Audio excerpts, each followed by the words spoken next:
Palabra Fiel presenta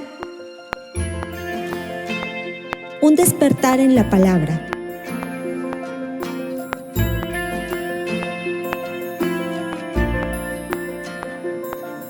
El tema que vamos a ver hoy es el tema número 66 y se llama Días de Tormenta.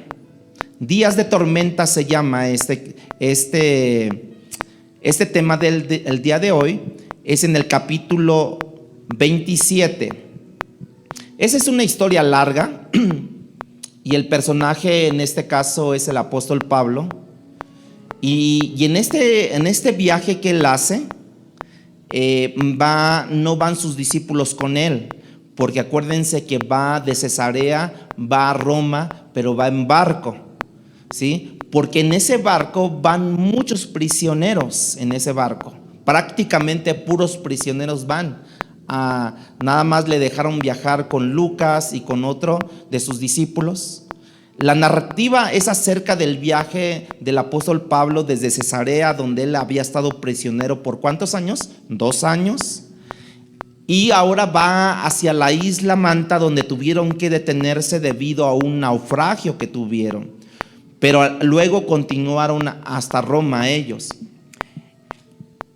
Este fue el cuarto de los naufragios que tuvo el apóstol Pablo. Y sabemos por qué. Porque cuando él escribe en 2 de Corintios, en su segunda carta 11:25, dice que él escribe de 3 naufragios que ya había tenido, y este cuarto todavía no se había escrito de este cuarto. Entonces ya había tenido 3 más 4 naufragios bajo el cumplimiento de la voluntad de Dios. Porque sabemos eso, que todo lo que acontece a nosotros es por voluntad, por soberanía de Dios, ¿sí? Si pudiéramos pensar en un hombre que estuviera tan cerca de la voluntad de Dios, que sufriera tantos percances, sufrimientos, no nos podemos imaginar a alguien más que el apóstol Pablo, referente a lo que nosotros sabemos de su historia. A lo mejor también los demás apóstoles sufrieron igual que Pablo, pero a lo mejor no fue registrado como tal, ¿sí? Pero el que tenemos en la Biblia, que caminó bajo la voluntad de Dios y que sufriera tanto, en este caso es el apóstol Pablo. El texto es muy largo, si ustedes se ponen a ver, es el capítulo 27, tiene 44 versículos. ¿Cuántos trajeron su Biblia? ¿Sí? Ok, es bueno que la traigan para que ustedes puedan ratificarlo también, ¿sí? Donde se nos narra en este capítulo 27 el viaje final anhelado por el apóstol Pablo hacia la tierra de Roma. Pablo había anhelado por años llegar a Roma y no lo había podido hacer, como él lo explica en Romanos capítulo 15, lo explica de esa forma. Todavía en el área de Grecia quedaba un territorio por evangelizar. Y Pablo siempre tuvo la pasión por predicar a Cristo en aquellos lugares donde no se había predicado el evangelio. Le gustaba ir a esos lugares nuevos. Si esa es la voluntad de Dios, decía, ¿por qué ahora en este caso Pablo llevaba el evangelio? ¿Por qué ahora lo tenían prisionero por 2 años? Y ahora lo llevaban en un barco prisionero hacia Roma. En esta historia que vamos a leer, poco a poco, podríamos preguntarnos si era la voluntad de Dios declarada directamente al apóstol Pablo. Porque, ¿por qué permitir que el naufragio llegara en ese último final del apóstol Pablo rumbo a Roma? ¿Por qué? Porque entendemos que así fue la voluntad de Dios.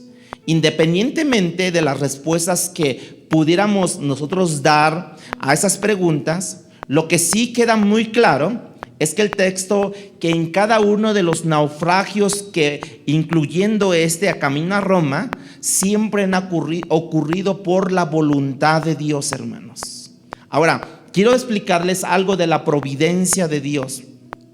La providencia divina de Dios siempre hay que entenderlo de esta forma. Si usted tiene dónde anotar, anótelo, ¿sí? La providencia de Dios es el gobierno de Dios por el cual con sabiduría y amor Él cuida y dirige todas las cosas en el universo. Dios tiene el control completo de todas las cosas. Él es soberano.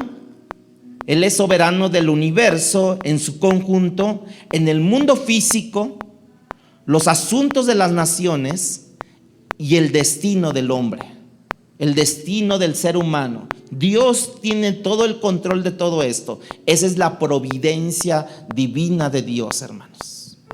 ¿Sí?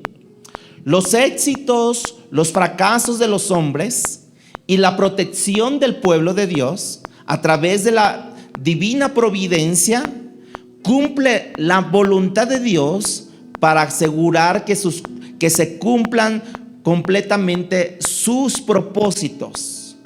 Entonces podríamos decir que Dios gobierna los asuntos de los hombres y trabaja a través del orden natural de las cosas, como en este caso las aguas, los climas, la naturaleza misma, ¿sí? Las leyes de la naturaleza no son más que la obra de Dios en el universo.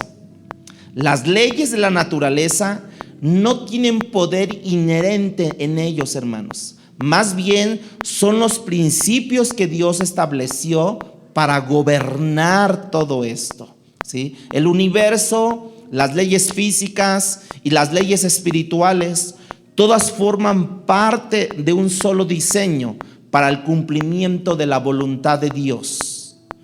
Ahora, violar su diseño, violar sus leyes, que es lo que está pasando con nuestro mundo, ¿no? Violan las leyes del universo, ¿no? En este caso, que desgastan el agua o gastan el agua indebidamente, ¿no? Queman los forestales allá en los pinos, las maderas, toda esta fauna, ¿no? Matan animales, cazan animales, todo esto, violar el diseño de Dios, de las leyes naturales, violar sus leyes en el terreno de nuestro planeta, hermanos. Precisamente le damos entrada al terreno de Satanás, que es nuestro enemigo, hermanos. Porque ¿qué dice? ¿Querían sufrir? Pues ahí les mando calor. Y ahí están. Y entonces el no cristiano o el medio cristiano dice: no, está infernal este calor. Y empieza a decir cosas que no debe de decir. Yo te le voy a decir cómo está la situación. Y menciono todo lo anterior porque en esta historia que aquí vamos a ver poco a poco, con el lente humano, hermanos, no podemos darle una interpretación correcta. Porque el lente humano dice: no, ya me fastidió este calor, ya no aguanto este calor. Oye, mamá, pero no, hazte para allá, que quién sabe qué. Porque nos fastidia el calor, o porque nos fastidia la lluvia, o porque nos fastidia el frío, o porque llega a nuestras vidas, ¿no? O porque la manifestación, o por aquello, o por acá, todo nos llega a molestar. ¿Por qué? Porque precisamente lo estamos viendo bajo las lentes, unos lentes humanos que somos nosotros. Más nosotros deberíamos de interpretar todo lo que pase a nuestro alrededor bajo los lentes de Dios, hermanos. Bajo esos lentes de Dios, ¿sí? Imagínense, más o menos tienen la idea de este capítulo, ¿no? Del capítulo 27. Imagínense que ellos van en un barco moviéndose. ¿Cuántos de ustedes han viajado en barco? Así por 1 hora, 2 horas han viajado. Y más si se empieza a turbiar el agua, ¿no? Más si se empieza a mover el agua, ¿no? O sea, aquí ya vas con unas náuseas. Y luego en este caso iban así, pero también iban sin comer.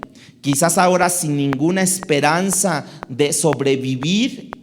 Pablo y tantos prisioneros que iban ahí. Bueno, yo he estado en barcos pequeños de posiblemente 150 personas más o menos, ¿no? viajando una hora más o menos, y sí se mueve de repente cuando las olas empiezan, y más en esos tiempos de septiembre donde empiezan los huracanes y demás cosas. O sea, se mueve de repente y sí vas ahí y mucha gente sí le entra como que, ¿no? O sea, ya llevan sus bolsitas preparadas y demás cosas, pero se mueve de así muy feo, hermanos. Golpeas, como están los cristales en el barco, están los cristales para poder ver, pues cómo golpean el agua allí fuerte.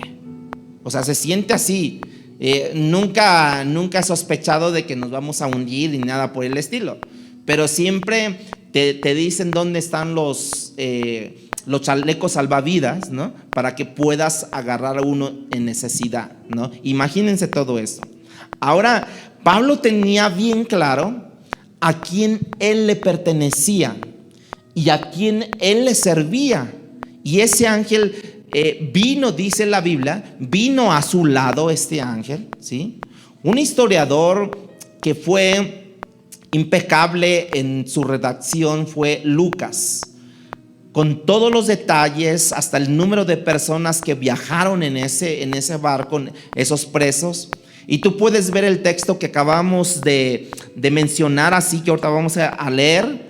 Las leyes de la naturaleza se combinaron en ese momento, cooperaron para la voluntad de Dios, de tal manera que causaron ese desarrollo y desataron un viento huracanado, como se dice, ¿sí? Que sacudió el barco.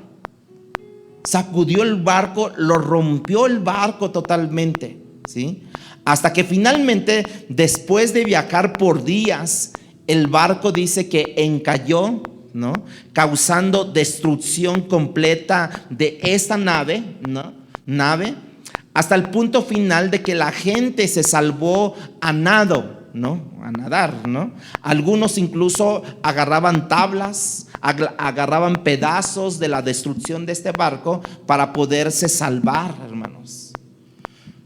Pablo había anhelado, como lo dije, había anhelado por mucho tiempo llegar hasta Roma. ¿Por qué? Porque Dios le había dicho, así como me has sido testigo en Jerusalén, así me serás testigo en Roma. Y él había anhelado, él quería que la palabra de Dios se cumpliera. Él había recibido esa promesa hace 2 años, hermanos.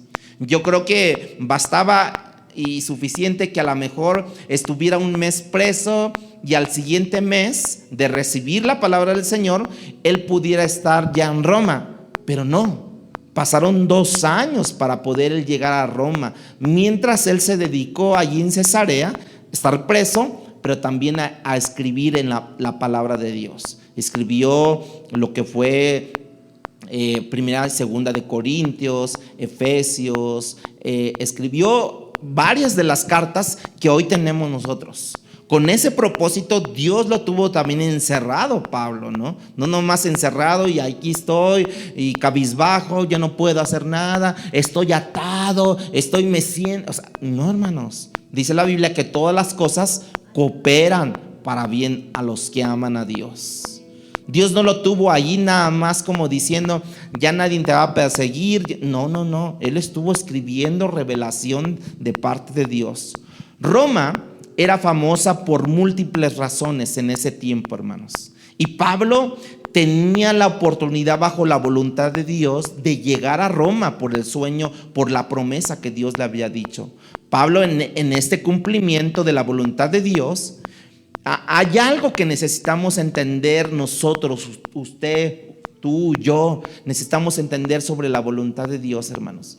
Muchas cosas que nos llegan a pasar a nosotros, que las vemos como una desgracia, que la vemos como algo malo que sucedió en mi vida, siempre es ocurrido y es, en algunas ocasiones, es permitido por Dios. En las otras ocasiones Dios orquesta todas las cosas para que lleguen a suceder, pero con un propósito específico, hermanos. No es de que te corrieron de tu trabajo porque te corrieron. No es de que te expulsaron de la escuela porque te expulsaron, ¿no? No, todo tiene un porqué, hermanos. Todo tiene un porqué. Por eso es que este texto comienza diciendo que cuando llegó el tiempo de la plenitud, del tiempo que correspondía a los planes de Dios, en ese momento, hermanos, es cuando Pablo zarpa para Roma, cuando llegó el cumplimiento de los tiempos. ¿Cuándo llegó el cumplimiento de los tiempos? En ese día, 2 años después de haber recibido la promesa de Dios. Aquí tenemos a Pablo ahora viajando hacia Roma en el tiempo de Dios. Es importante decir esto, en el tiempo de Dios, porque vivir fuera de la voluntad de Dios trae consecuencias, hermanos. Vivir fuera de la voluntad de Dios trae consecuencias. Pero también de tratar de llevar a cabo la voluntad de Dios fuera de su tiempo. Fíjense, tratar de llevar la voluntad de Dios fuera de su tiempo también acarrea consecuencias, hermanos, por igual, ¿sí? Tú puedes ver eso en la vida, por ejemplo, de Moisés. Moisés, de acuerdo al autor de Hebreos, tenía una idea temprana cuando él era joven, por así decirlo, cuando él era el príncipe de Egipto, de que Dios solo estaba llamando al pueblo a la liberación, y estando allí él joven, fuera del tiempo de Dios, él quiso llevar a cabo la voluntad de Dios y terminó matando a un egipcio, una persona, y salió corriendo y se fue a estancar allá en el desierto por 40 años. ¿Por qué? Porque estaba en la voluntad de Dios. Sí, estaba en la voluntad de Dios de liberar al pueblo, pero no era el tiempo ni la manera de cómo liberar al pueblo. ¿Sí me doy a entender con esto? Hasta el punto que cuando Dios lo llama a él, cuando lo llama y él todavía recuerda que él mató a alguien allá, ¿no? Y dice, es que allá hay gente que me conoce. O sea, que yo fui un asesino, que yo maté a alguien. ¿Cómo es que tú me mandas para allá? Hermanos, como he dicho, hacer la voluntad de Dios es hacerlo en el tiempo, a la manera y en los propósitos de Dios, hermanos. Pero también, hermanos, es importante que nosotros no tardemos para hacer aquello que nos está mandando Dios a hacer. A ustedes, hermanos, ¿les ha inquietado Dios hacer algo para la obra del Señor? Díganme, hermanos, ¿si les ha inquietado al Señor para hacer algo en la obra de Dios? ¿O no?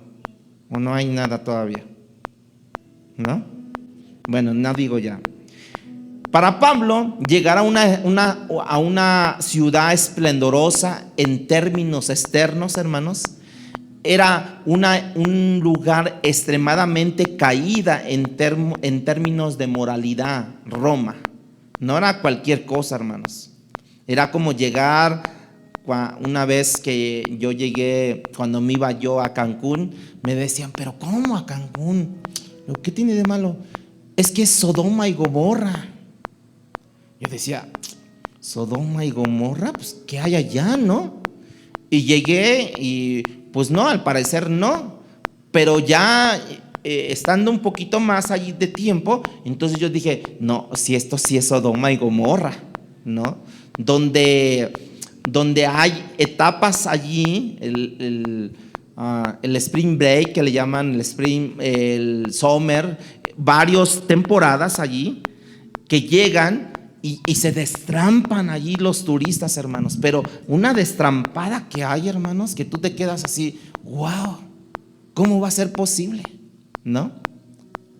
Yo por mi trabajo, yo podía ir a cualquier lugar, ¿no? Yo no estaba sometido a una oficina, pero yo iba a todos los lugares a cualquier hora por mi trabajo.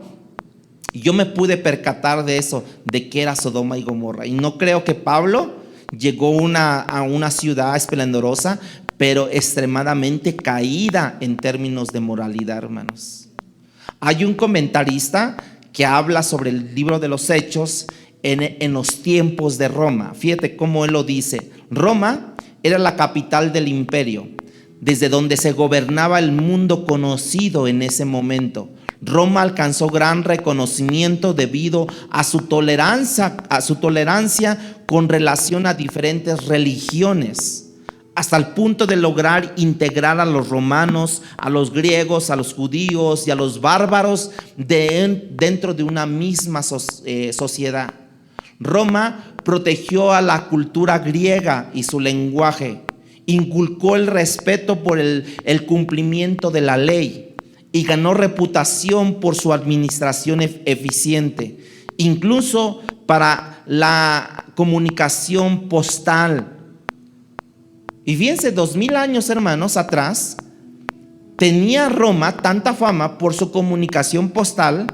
Además, por Roma facilitó los viajes debido a la construcción de las carreteras y puertos. Por eso es que dicen que todo camino, ¿a dónde te lleva? A Roma. Porque todos los caminos en aquel mundo conocido en ese entonces, todo camino llevaba a Roma.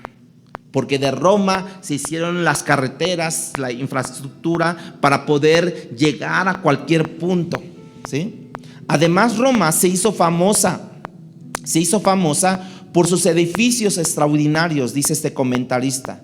Sus 3 circos, las carreteras de carros o de carruajes, los palacios del César, las tumbas de los muertos ilustres, los diferentes templos, la basílica, los teatros, los baños públicos y los acueductos.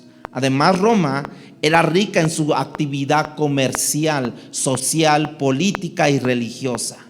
Sin embargo, Roma llegó a ser también un centro significativo extremo de pecado. Fíjense cómo es.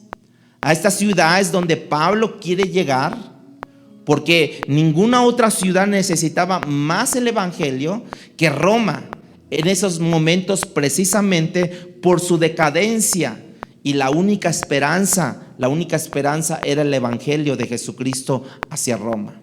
Ahora quiero que veamos cómo maneja Dios el inicio del viaje. Para una de las primeras cosas que leemos aquí es que Pablo iba acompañado de Aristarco. Aristarco era un discípulo que él tenía, era griego. Este Aristarco era compañero de la causa de Pablo en los capítulos anteriores que ya vimos. A un prisionero le daban el privilegio, en este caso a Pablo, de ser acompañado no solamente por Aristarco, sino también por Lucas, que va narrando toda la historia. Y la manera como lo sabemos que Lucas es que porque leemos en el versículo, y en el versículo dice: íbamos, nosotros fuimos, llegamos, partimos.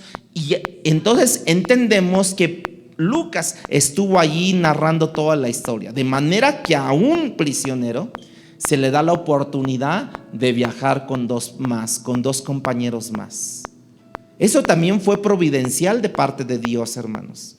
De manera que Pablo va acompañado de un compañero del evangelio, de un historiador como fue, o un escritor como fue Lucas. También él fue médico, y yo creo que era su médico personal de Pablo, hermanos, porque era Lucas, de su profesión. Tú ves la providencia de Dios a favor de Pablo en la primer parada, hermanos, en Sidón, donde el texto dice que Julio, el comandante o el capitán o el centurión, le da permiso a Pablo a que él baje allí en Sidón, para que vaya y visite a unos amigos. Imagínense el privilegio que tenía Pablo. Oye, centurión Julio, oye, ya vamos a llegar a Sidón y ahí tengo unos amigos que quiero visitar para que me contribuyan, para que siga mi viaje. Y él, a ver, al capitán: vamos a hacer parada allí en Sidón, en el puerto de Sidón, porque va a bajar Pablo a visitar a unos amigos. Imagínense la providencia de Dios, hermanos. Luego llegan a un lugar de nombre Mira, de la provincia de Licia, y allí el centurión terminó, porque iba a embarcar a estos 276 personas prisioneros que iban allí, los iba a embarcar en un barco más grande. ¿sí? Porque ya iban a empezar unas turbulencias ahí, porque más o menos se dan en los tiempos malos de las aguas, más o menos entre septiembre y octubre, que es cuando comienzan los huracanes. Empezaban ellos y entonces los querían mandar en un barco más grande. Pero prontamente dicha embarcación encuentra un viento contrario. Vamos a leer versículos 10 al 12. Ustedes pueden leer en su casa del 1 al 10. Hoy vamos a leer del 10 al 12 y hasta el final, ¿sí? Diciéndoles: varones, veo que la navegación va a ser con perjuicio y mucha pérdida, dice. Pero no solo de cargamento y de la nave, sino también de nuestras personas. ¿Pero qué dice? Pero el centurión daba más crédito al piloto y al patrón o al dueño de la nave que a lo que Pablo decía. Y siendo incómodo el puerto para invernar, fíjense, siendo incómodo el puerto para invernar, la mayoría acordó zarpar también de allí, por si pudiesen arribar a Fenice, puerto de Creta, que mira al noroeste o al sureste, e invernar allí. Dice, Pablo no quería, hermanos, ahí continuar el viaje, quería salir de Creta Pablo, pero la mayoría se opuso de ellos. Se opuso el capitán, se opuso el dueño del barco, en esa mala decisión que les costó la pérdida de esta navegación, hermanos, o de esta embarcación, ¿sí? Y quiero que veamos algunas lecciones que para darle una aplicación a nuestra vida en este pasaje. La primera lección es que a pesar de que Pablo no tomó la decisión de seguir, o sea, él no quería seguir, él quería detenerse, a él le tocó sufrir las consecuencias de la mala decisión de la mayoría. Mi pregunta es, ¿tú has sufrido las consecuencias por otros, por tomar la mayoría la decisión y tú ser la minoría? ¿Has tenido consecuencias, hermanos? ¿Cuántos han terminado de pagar una cuenta que otro no quiso pagar, que yo fui aval? ¿No? ¿Ustedes no? Cuando estudiamos el texto bíblico de principio a fin, hermanos, tú descubres que la mayoría siempre se ha opuesto a la voluntad de Dios, la mayoría. Y que la minoría tiene que sufrir las consecuencias de las malas decisiones de esa mayoría, hermanos. Incluso eso fue en la historia de los 12 hijos de Jacob. La mayoría, 11 hijos, se opusieron a la voluntad de Dios de levantar a José. Y José tuvo que sufrir las consecuencias de sus hermanos porque lo vendieron a los egipcios y él fue esclavo en Egipto, ¿no? Y eso fue cierto en la vida de Moisés, en la vida de los 12 espías que mandó a reconocer semanas después de que llegaron al desierto. Mandó a 12 espías a reconocer y dijeron, sí, ya vimos una ciudad. 10 llegaron y dijeron, no, nosotros nos vemos como langostas. Nosotros nos vemos como cucarachas delante de ellos. Nosotros nos vemos ahí como unas hormigas delante de ellos. Y Josué y Caleb dijeron, no, nosotros no nos vemos así. Nosotros sí podemos avanzar, sí podemos llegar. Pero como la minoría fue más fuerte, hermanos, entonces la minoría ganó y la mayoría ganó y la minoría, que fueron los dos, sufrieron las consecuencias, y por eso Dios los tuvo allí en el desierto un año por cada día que fueron a ver cómo estaba la ciudad. 40 días estuvieron, entonces 40 años estuvieron en el desierto ellos. Y eso hizo que Dios dijera que estarían en el desierto un año por cada día que reconocieran la tierra, hermanos. La imposición hoy en día, la imposición de la ideología de género, hermanos, está cada vez más calando en la mente, en el corazón de la mayoría, hermanos, que nos está imponiendo a nosotros a que vivamos conforme a las normas de ellos. ¿Sí o no, hermanos? Usted puede ver en la ideología de género, ¿no? que hoy ya se está permitiendo, o en algunas partes, que los niños puedan llevar falda. No hay problema. Si el niño se siente bien con falda, que lleve falda. Si la niña quiere llevar pantalón, pues que se ponga pantalón, ¿no? Si hoy tú te sientes vaca, pues vas a ir como vaca y vas a ser como vaca. Pero yo no sé para qué van a la escuela, mejor deben ir a un corral, ¿no? A los pastos, ¿no? Si se sienten así. Pero, hermanos, la ideología de género, en la que está en la actualidad, hermanos, nosotros somos la minoría, si se da cuenta. La minoría que está todavía rescatando los valores morales de la cristiandad o del evangelio, hermanos. La mayoría ahora, ¿no? Porque ya son muchas personas. Hay mucha mayoría hoy, ¿no? Vemos en escuelas banderas del LGTBI, ¿no? Banderas de la homosexualidad en escuelas ahí, hermanos. Ahí representadas. O sea, ¿qué quiere decir esa bandera? Que aquí se permite, que aquí hay inclusión de género. No importa cómo te sientas, no importa cómo actúes, aquí se te permite y se te va a dar respeto a ti. El seguir la voluntad de Dios, hermanos, no ha sido el deseo. El hacer la voluntad de Dios nunca ha sido el discernimiento de la mayoría, hermanos.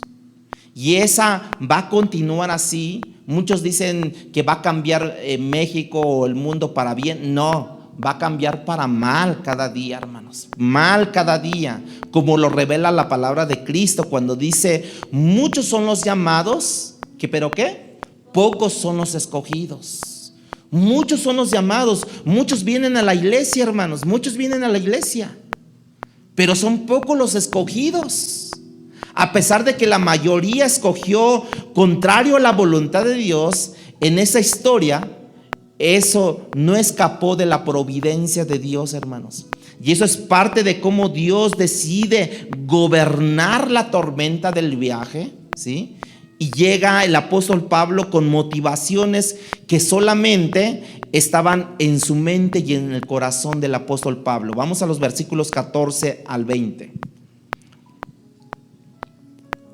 Pero no mucho después dio contra la nave que estos vientos huracanados llamado Euroclidón, y siendo arrebatada la nave, fíjense cómo fue, no pudieron poner proa al viento, nos abandonamos a él, o sea, al viento, y nos dejamos llevar por el viento a donde sea, ¿no? Y haciendo corrido a sotavento de una pequeña isla llamada Clauda, con dificultad pudimos recoger el esquife, o sea, un bote pequeño, de esos que utilizan para salir después del barco, ¿sí? Y una vez subido a bordo, usaron de refuerzos para ceñir la nave, y teniendo temor de dar en el sirte, arriaron las velas y quedaron a la deriva, pero siendo combatidos por una furiosa tempestad. Fíjense cómo una furiosa tempestad. Al día siguiente empezaron a lijar, y al tercer día con nuestras propias manos arrojamos a los aparejeros de la nave, y no aparecieron ni el sol ni las estrellas por muchos días. ¿Cómo estaba ese tiempo? Y acosados por una tempestad no pequeña, ¿sí? Ya habíamos perdido todas las esperanzas de salvarnos. No sé si ustedes han estado en esa situación donde literalmente ustedes han abandonado toda esperanza de salir vivos de aquel lugar. No sé si ustedes. En una situación ellos perdieron la esperanza de salir vivos de allí. Yo creo que Pablo estaba en un momento crucial, pero estaba más confiado. Ahorita les voy a decir. Lección número 2. Aquellos que han sido llamados por Dios a liderar muestran su fe en los desafíos de la vida. Aquellos que han sido llamados por Dios a liderar muestran su fe en los desafíos de la vida, hermanos.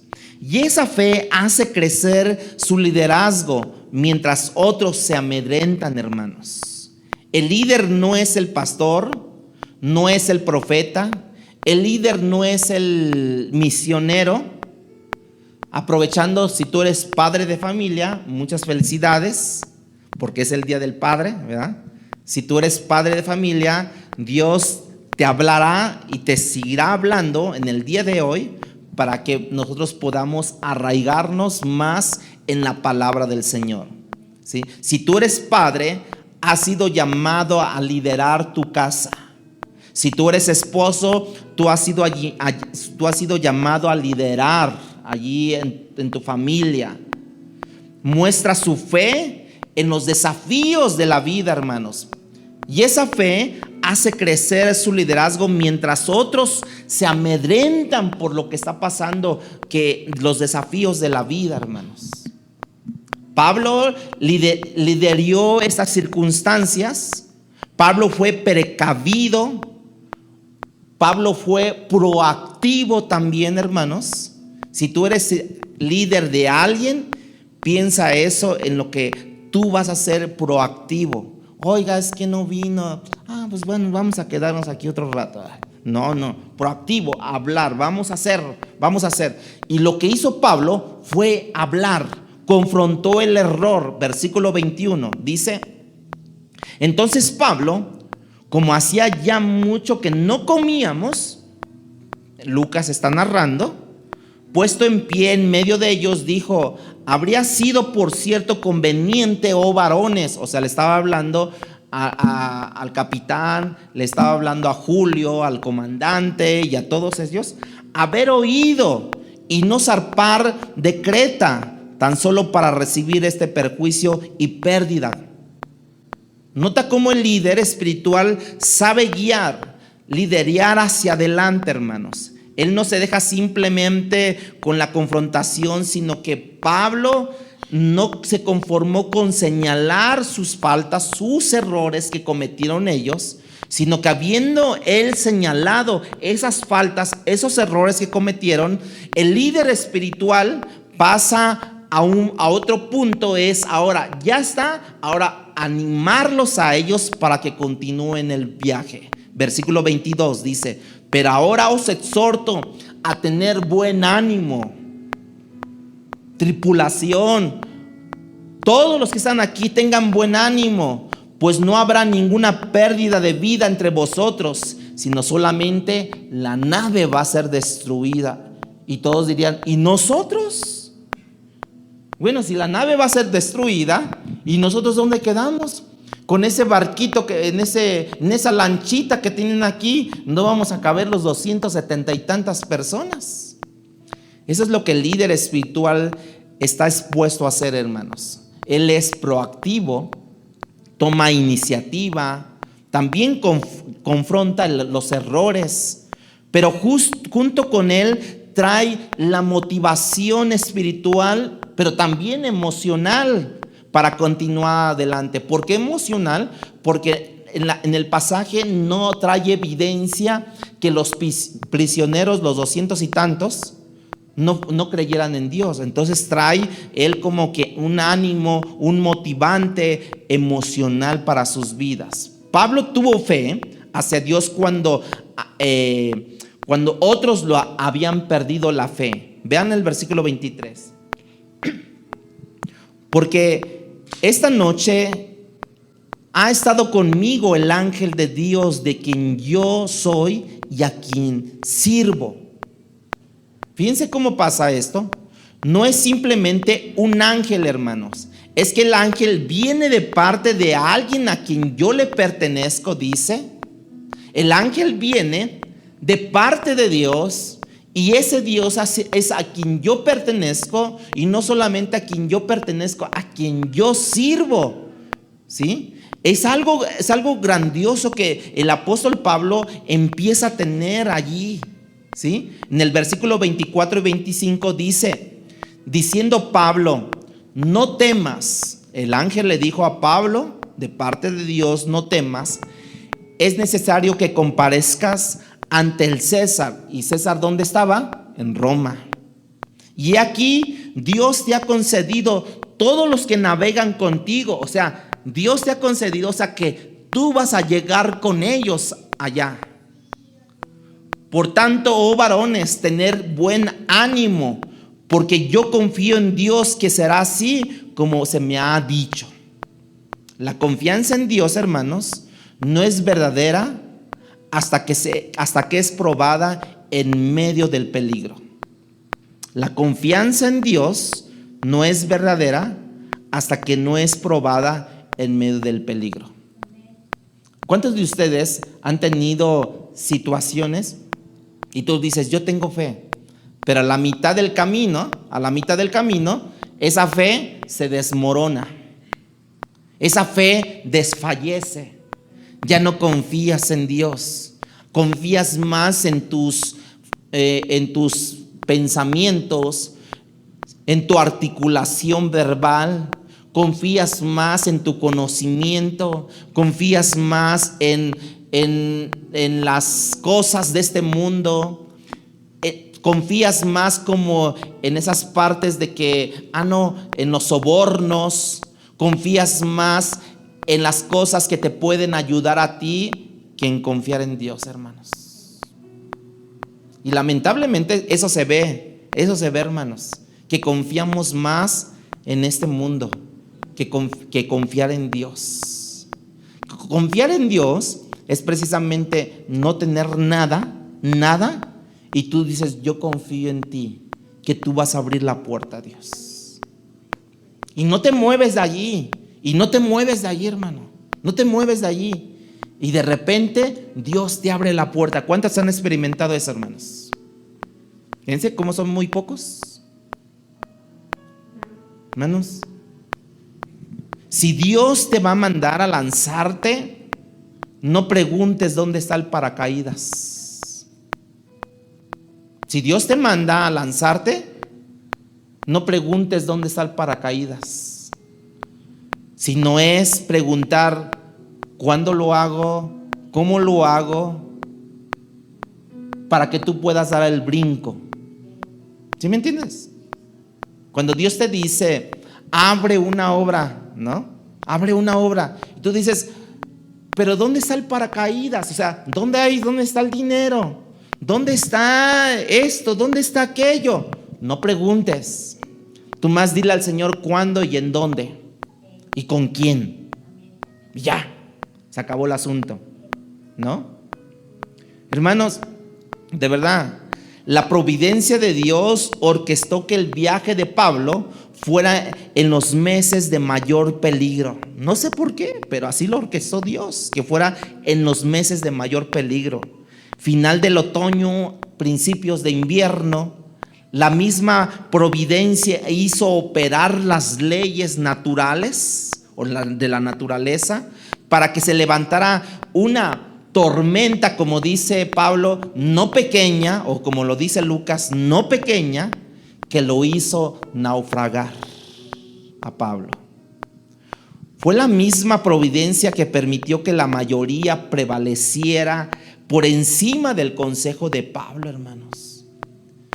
Y en el ejercicio de esa providencia de Dios, envió un ángel Dios al apóstol Pablo y le dijo, no temas, Pablo, yo estoy contigo, no vas a perecer, ni los que están contigo van a perecer, pero la nave sí va a ser destruida.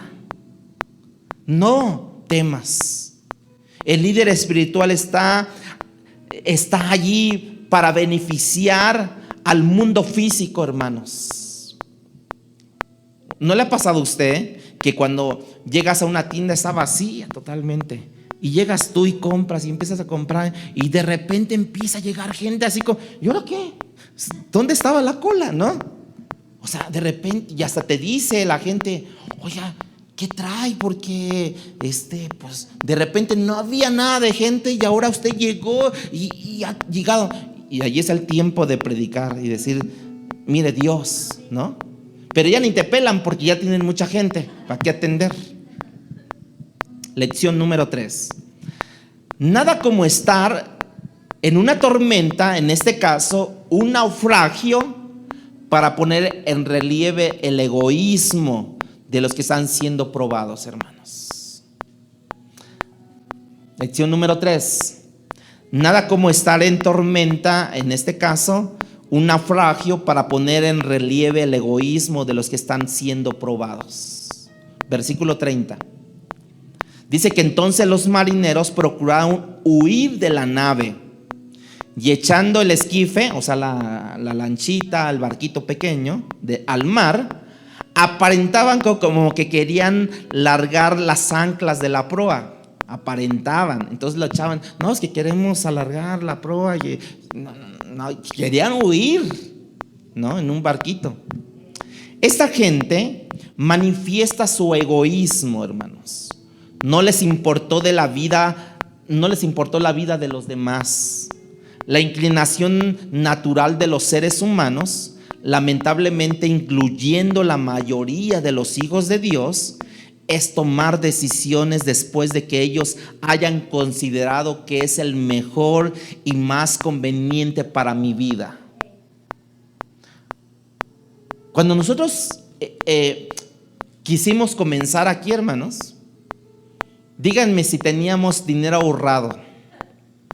No, hermanos, no teníamos dinero ahorrado. No teníamos dinero ahorrado para nada, para nada. Pero Dios nos dijo, vayan.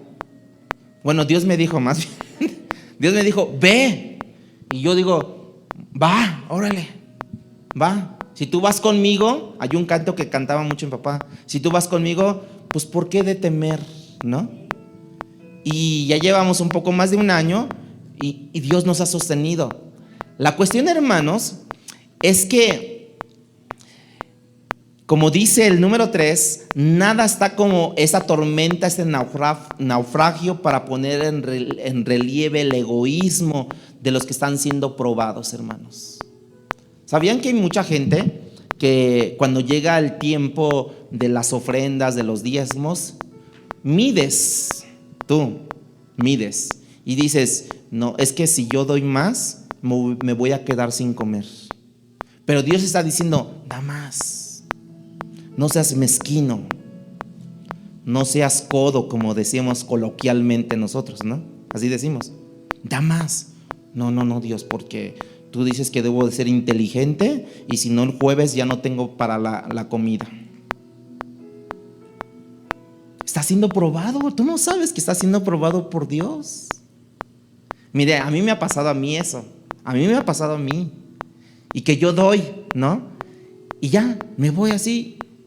Y de repente, al otro día, yo digo, yo estoy así como que, Dios, ¿qué va a pasar?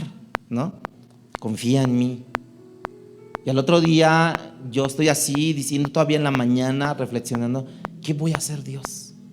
Confía en mí. Ok, ya me levanto. Y a mediodía, ¿qué pasa, Dios? Confía en mí. Y así me puede seguir días, hermano. No te crea que luego ya Dios me contesta. Así pueden seguir días. Confía en mí, confía en mí. Pero yo me voy mucho a lo que decía el salmista David. Decía él, yo no he visto a ningún justo desamparado, ni su descendiente que mendigue pan. Y entonces yo veo la providencia de Dios, y cuando menos me lo espero, te llega la bendición. Y yo ignorando todavía esa bendición, hasta cuando me escriben o me hablan y me dicen, ya hicimos la transferencia, se me olvidó decirle, desde ayer la hice. Yo dije, y todavía yo sufriendo unas horas antes, ¿no? Bueno, la providencia de Dios es así, hermanos. Yo por eso les digo, ustedes déjense mover por el Espíritu de Dios. Pero yo lo que entiendo por el salmista David, dice la Biblia, decía David, de lo tuyo te damos porque nada es nuestro. ¿Usted tiene casas? ¿Usted tiene carros? ¿Usted tiene cuentas bancarias? ¿De quién es, hermano? ¿De quién es? ¿Usted qué es? ¿Yo qué soy? Administrador totalmente de Dios. Administrador. Ustedes no saben, pero nosotros adquirimos equipo de sonido, que mañana, por cierto, lo vamos a venir a probar, ¿no? Y digital, ¿no? Entonces, adquirimos eso por fe, hermanos, por fe. Si hay que pagar, ¿no? Hay que pagar. Pero Dios me dijo, hazlo ya, es tiempo ya de hacer. No sé por qué Dios está haciendo todo esto, no sabemos, pero es tiempo. Y yo me moví por fe, dije, por fe, Dios, por fe, ¿ok? Y entonces, pero nosotros tenemos que ser administradores de lo que Dios nos da, hermanos.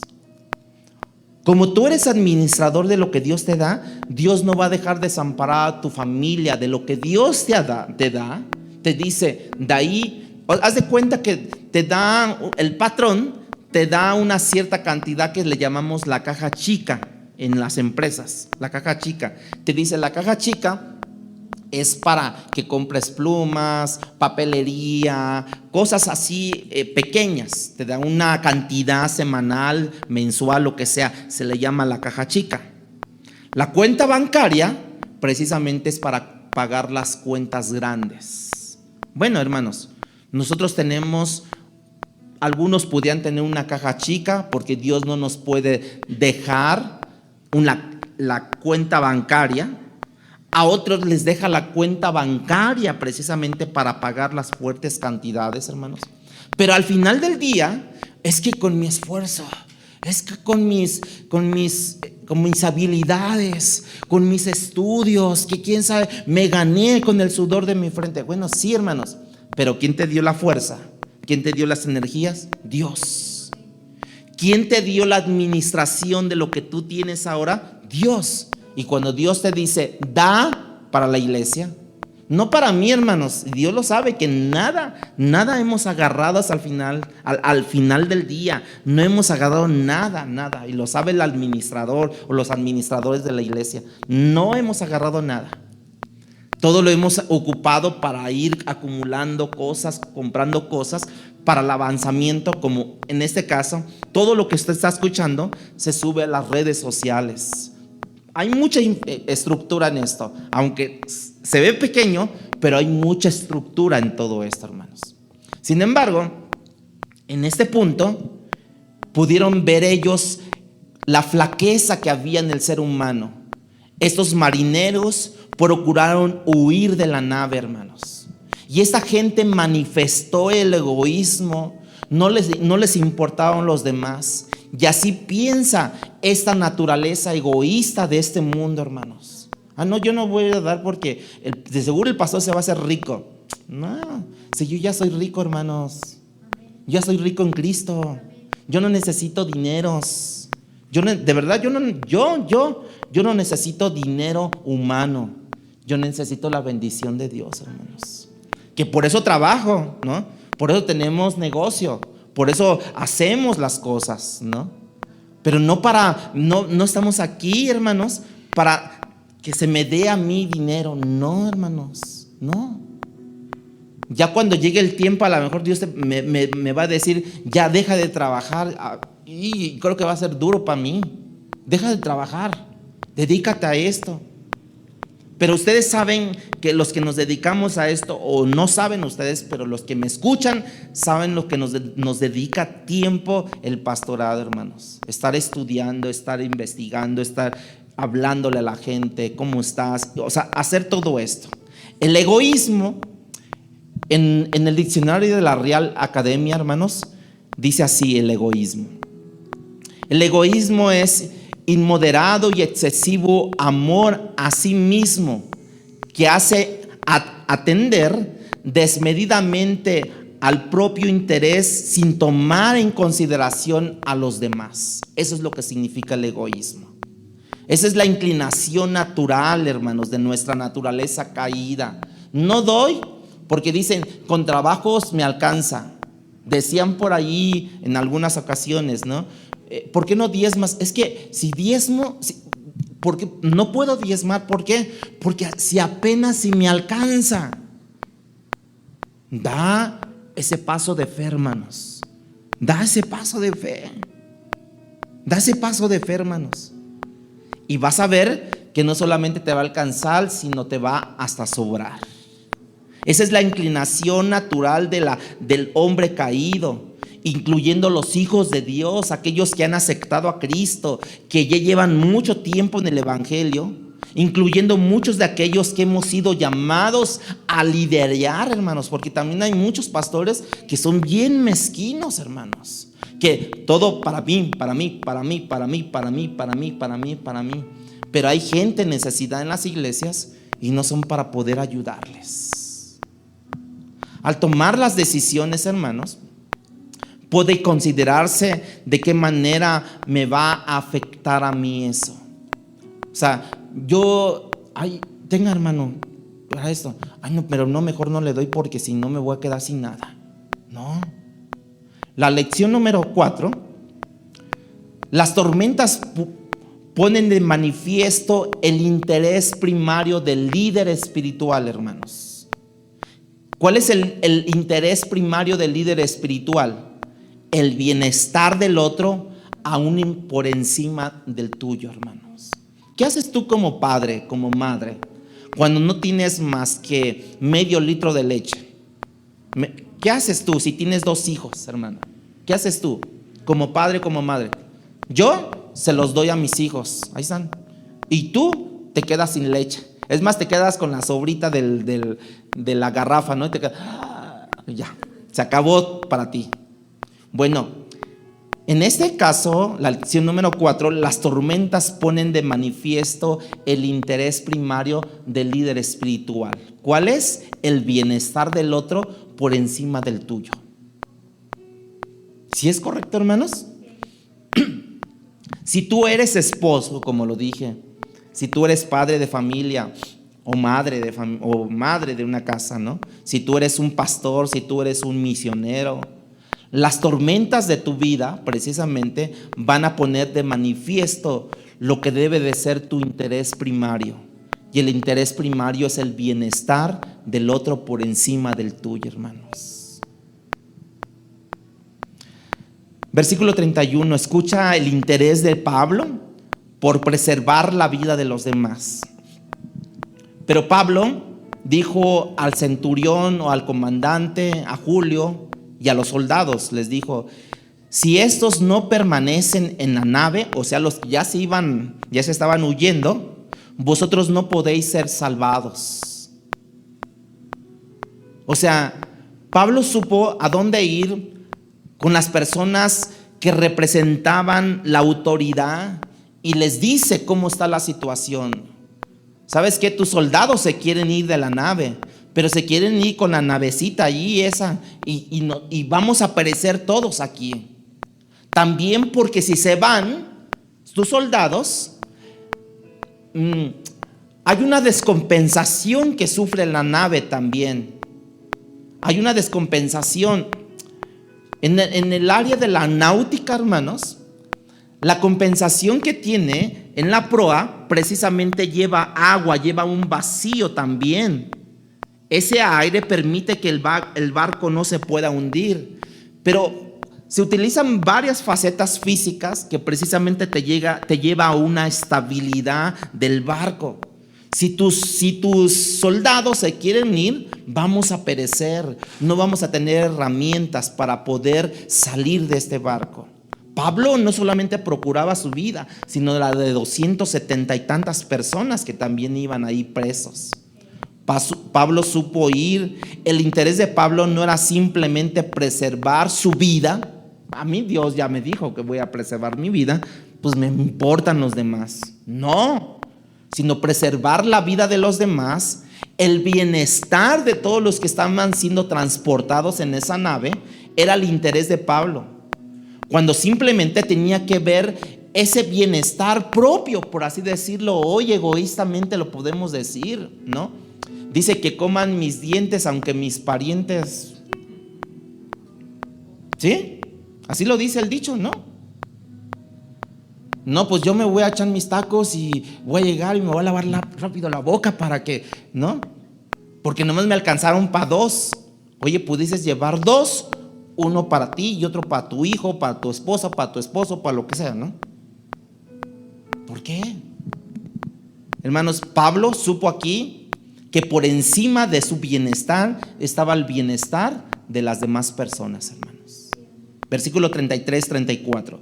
Cuando comenzó a amanecer, Pablo exhortaba a todos que comiesen. No, ya me los imagino todos ahí desmayados, mareados, ¿no? Diciendo: este es el 14º día que veláis. O sea, no podían ni dormir porque la zozobra de la oscuridad, la zozobra de lo que estaba pasando. Ustedes que han estado en el mar abierto saben cómo se escucha de noche en el mar abierto un zumbido. Pues los animales, ¿no? Que andan allá abajo, se escuchan los zumbidos de todos esos animales. Dice: 14º día que veláis y permanecéis en ayunas sin comer nada. Por tanto ruego, fíjate, Pablo todavía rogándoles, que comáis por vuestra salud, pues ni aun un cabello de la cabeza de ninguno de vosotros perecerá.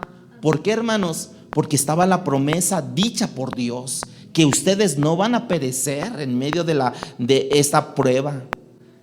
Nadie genera más credibilidad, hermanos, o nada genera más credibilidad que cuando entre nosotros hay uno que se sacrifica, y ese que se sacrifica por él o por ella crea una credibilidad. Pero también está lo opuesto, cuando hay más desconfianza, cuando el uno o el otro siempre acarrea para su molino, dicen por ahí, siempre acarrea para su molino: mi bienestar, mi bienestar, mi bienestar, mi bienestar, mi bienestar. Hermanos, Pablo no solo quería fortalecerlos físicamente, sino también emocionalmente, pudiéramos decir así, espiritualmente, porque todavía no había una evidencia de que ellos habían aceptado a Cristo. Entonces, emocionalmente les dice: coman, beban, porque ¿qué creen? Que ningún cabello de su cabeza va a caer sin la voluntad de Dios, no va a perecer, porque Dios me ha dicho esto. Los animaba a ellos. Pero ahora vean lo que dice aquí: pues ni aun un cabello de la cabeza de ninguno de vosotros perecerá. Es como él animó emocionalmente, brindándoles ciertas garantías a ellos. La seguridad de que el ángel le trajo a Pablo, Pablo la compartió esa seguridad. Pablo no se mostró egoísta. Él pudo haber dicho: pues yo tengo la revelación y ahí ellos que se hagan bolas. La seguridad recibida por parte del ángel fue la seguridad que compartió el apóstol Pablo para creyentes, en este caso Aristarco y Lucas como creyentes, y a todos los 200 y tantas personas que no eran creyentes, hermanos. Lección número 5. Nada como una tormenta para dar gracias a Dios en frente de las tormentas. ¿Cuántos de ustedes les han dicho: Dios, gracias por esta escasez que estoy pasando? ¿Cuántos de ustedes han dicho: gracias Dios por esa tormenta que estoy pasando? A ver, levante su mano. ¿Sí? ¿De verdad? Gracias Dios por este marido golpeador que me has dado. Gracias Dios por esta mujer que no me lava mi ropa, Señor. Gracias por ella. Porque es esto, la lección número 5. Nada como una tormenta para dar gracias a Dios en frente de las tormentas. Vea el versículo 35 y 38. Ya habiendo dicho esto, Pablo tomó el pan y dio gracias a Dios en presencia de todos. Les dijo a los 270 y tantos. ¿Cómo se llamaba la atención en ese momento? ¿Se acuerdan lo que les he dicho? Levantaba la mano porque él quería hablar, ¿no? Y dice que en presencia de todas esas personas, en presencia de todos, partió el pan y comenzó a comer. Entonces todos, teniendo ya mejor ánimo, dice, comieron también, y éramos todas las personas de la nave 276, y ya satisfechos aligeraron la nave echando el trigo al mar. Todo eso también lo echaron para aligerar la nave. Hermano, no creo que Pablo haya dado gracias a Dios como lo hacemos nosotros. Conociendo a Pablo, y para aprovechar esa ocasión en medio del peligro donde el barco probablemente iba a hundirse, ¿no? Él empezó a dar gracias a Dios, primeramente en quien él había creído, segundo, para quien él servía en esta ocasión, donde dice que eran 276 personas, hermanos.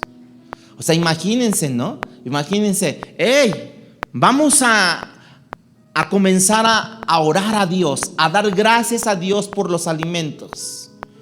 Y creyentes y no creyentes, ellos escuchaban.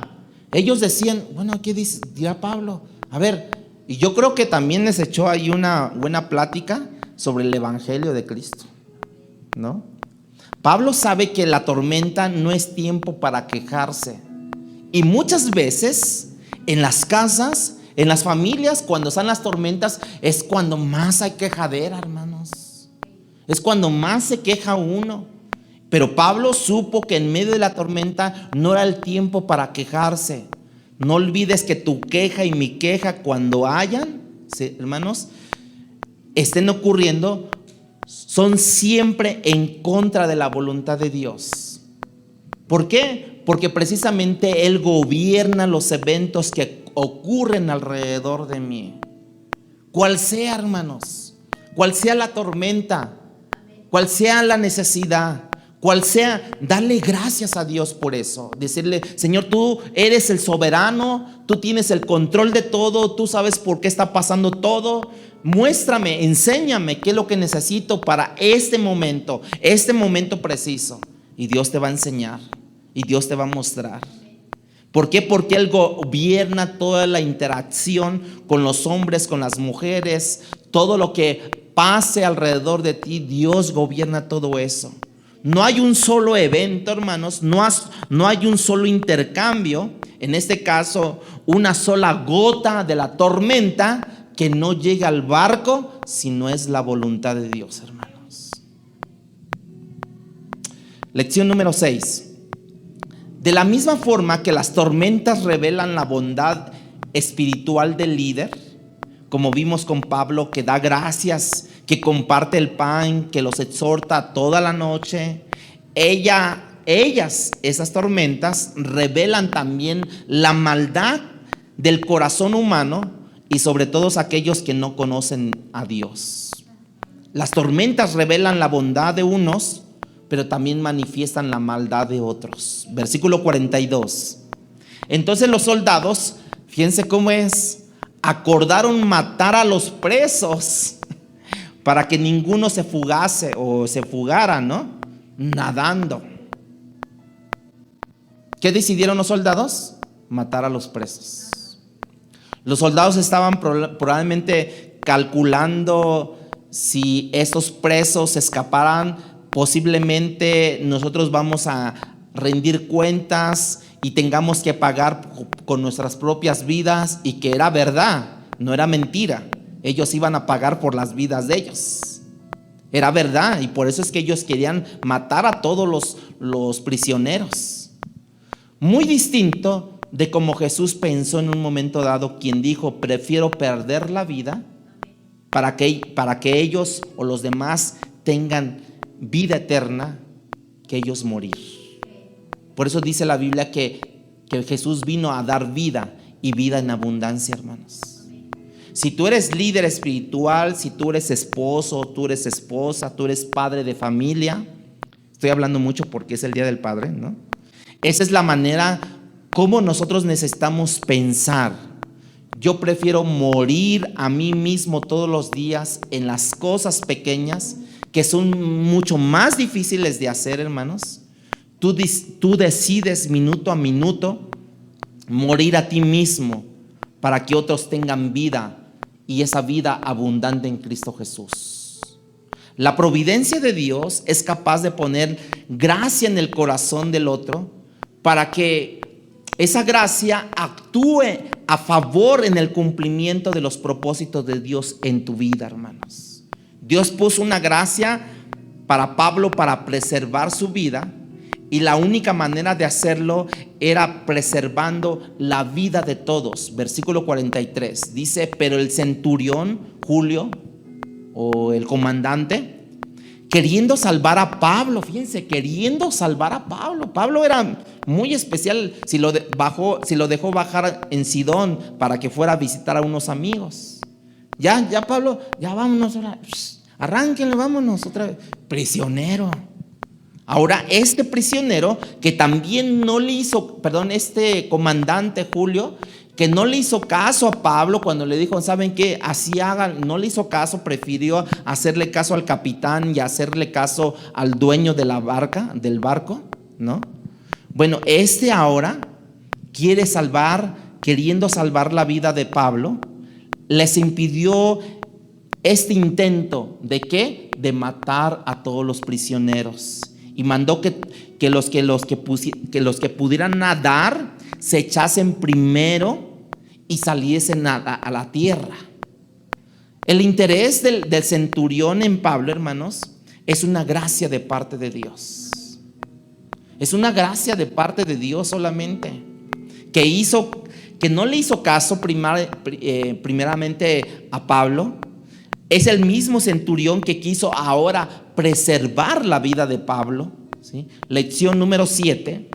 No hay tormenta, no hay circunstancias o personas que puedan impedir que Dios lleve a cabo lo que Él ha propuesto realizar. No hay tormenta, no hay circunstancia o personas que puedan impedir lo que Dios quiere llevar a cabo, lo que Él se ha propuesto realizar. El salmista David decía que él estaba confiado en que Dios completará o realizará su propósito en mí. El que se quiere impedir, si hay un propósito en mí de parte de Dios, no lo va a poder impedir, hermanos. Se va a meter en problemas, hermanos. Y un ángel vino hacia Pablo a garantizarle que este barco que se va a hundir en esa tormenta, y que el centurión a cualquier otra cosa que se quiere impedir que llegue a Roma, no lo va a poder impedir. ¿Por qué? Porque Dios así ya lo ha señalado, que Pablo va a llegar hasta Roma y que va a ser testimonio Pablo en Roma delante del César. Ahí va a estar. El propósito de Dios es imparable, hermanos. Versículo 44 dice: y los demás parte en tablas, ¿sí? Parte en las cosas de la nave que había sido destruida. Y así aconteció que todos se salvaron saliendo a tierra, hermanos. Así sucedió que todos llegaron salvo a tierra, hermanos. Ustedes podrían decir: qué naufragio, qué experiencia, qué aprendizaje. Hermano, nomás quiero que se eche una vueltecita en un barco, a ver, por septiembre, octubre, noviembre, y vea cómo se mueve, ¿no? Había un canto de niño que cantábamos. ¿Cómo cantábamos? Hay un canto que dice: el barco se mueve, se ladea. No me acuerdo cómo iba, pero va con relación a eso. Ese texto leído suena un poco terrible. Días torrentos, días malos, de alta oscuridad, de no comer, de no beber, sin ninguna luz por días, porque no salió ni el sol ni las estrellas por algunos días. Dejaron que la tormenta o los vientos lo llevaran a donde quisiera, ¿no? Cuando ya amaneció, ellos querían ubicar en qué costa estaban, no pudieron, no desconocieron todo esto, como lo que acabo de pasar la otra semana con un barco que salió de África, ¿no? Con casi 700 migrantes, y que de repente sufrió un naufragio también. Usted lo puede ver la foto, no, pues iban en todos los lugares, no cabía un solo alfiler ya. Y dice que sufrió este naufragio, hermanos, en las costas de Grecia, en el Mediterráneo. O sea, ya por lo menos reconocidos, ya iban, bueno, que no encontraban, eran como más de 100 personas muertas, ya. Y los que seguían, que no estaban, que no los ubicaban, no saben cómo estuvo, sufrieron un naufragio. No es fácil, hermano. O sea, lo contamos aquí y si usted se mete en la historia, en la novela, en la historia, y tú dices, ay, no, fue fuerte esto. Si tú lees desde el punto de vista de aquí abajo tu problema, tu tormenta que estás pasando, tu necesidad, si tú lees con tus propios ojos naturales, pues probablemente tu historia y muchas suenen horrible. Y tú cuentes tus desgracias, y tú cuentes tus cosas malas, y tú digas, híjole, hasta uno contagia y podemos llorar. Pero si tú lees y tú ves tus tormentas, tus desatinos, tus fracasos, tus desalientos, tus enfermedades, desde los lentes y desde la óptica de Dios, tú podrás ver otra cosa, hermanos. Tú podrás ver un propósito específico, como el ángel le vino a decir a Pablo, Pablo, va a venir una tormenta, pero no temas, Pablo, porque ningún cabello, nada, tú no vas a ser nada golpeado, ni los que están contigo van a ser golpeados físicamente, nadie va a perecer. Confía en mí, Pablo, porque tú llegarás a Roma, y así como me fuiste testigo en Jerusalén, serás testigo en Roma, Pablo. Tú no temas, Pablo. Y por eso el líder tuvo que salir adelante, tuvo que hablar con los capitanes, con las personas adecuadas para todo esto. Hermanos, tus éxitos, tus pérdidas, tus reemplazos, tus enfermedades, tus dificultades, no importa cuál haya sido lo que te haya ocurrido en tu vida, hermano, porque todas las cosas, dice Romanos 8:29, cooperan para bien. Vista desde los cielos, vista desde arriba del sol, hermanos, vista desde allí, hermanos, todo eso coopera para bien. Desde la perspectiva de Dios, coopera para bien. Entonces ahora tú puedes interpretar lo que lees la Biblia, lo que pasa en tu historia, lo que pasa aquí en la tierra, la inclusión de género, el LGTBI, todo lo que tú quieras, hermanos. Todo tiene un propósito para que nosotros nos afiancemos en Dios y nos pongamos en la brecha de Dios y digamos, nosotros no aceptamos eso, nosotros no complacemos eso, nosotros reclamamos la honestidad, lo que dice la palabra de Dios, que Él hizo hombre, mujer y no hizo Evo, no hizo otras cosas. Y nosotros tenemos que parar aquí. No importa si nosotros somos arrastrados por las consecuencias de la mayoría, por la minoría que estamos firmes en Cristo Jesús.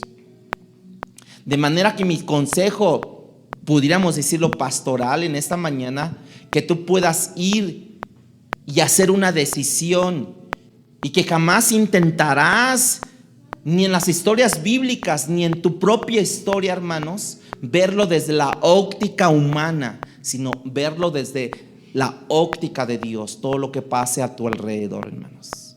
Esa es solamente y una sola perspectiva muy limitada, si tú quieres verlo con aquí abajo, hermanos. Frecuentemente defectuosa esa vista cuando nosotros vemos desde aquí abajo las cosas que nos acontecen. ¿Qué es lo que te pasó? ¿Tú sufriste pérdidas? ¿Sufriste enfermedades? ¿Sufriste desalojos?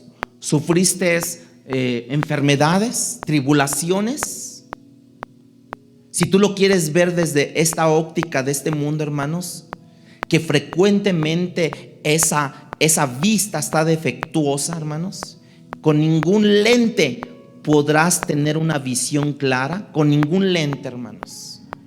Podrás tener una visión clara solamente desde la visión de arriba, hermanos. Podrás tener eso. Quiero que llegues y a tu casa e intentes y que veas y trates de orar y reflexionar por los días, por semanas. A lo mejor tú estás pasando por algo, a lo mejor por meses, y puedas ir viendo, analizando que tu historia ha sido provista por Dios, que tu historia ha sido orquestado por Dios, que tu historia ha sido permitida por Dios con un propósito específico, hermanos. Porque cuando tú veas al Dios de la historia y veas que es más grande que cualquier enfermedad, que cualquier problema, que cualquier circunstancia de tu vida, y tú veas que es mayor Dios, hermanos, entonces va a ser menor tu dificultad, menor tu flaqueza, menor tu desaliento. Tú dirás, mayor es el que habita en mí que el que está en contra de mí, Dios. Y tú podrás tener esperanza en Cristo Jesús. Yo te animo a que tú permanezcas fiel en medio de la tormenta. Y días de tormenta vendrán a nuestras vidas. No seguirán los días de tormenta. Los días de tormenta permanecerán en nuestras vidas, hermanos.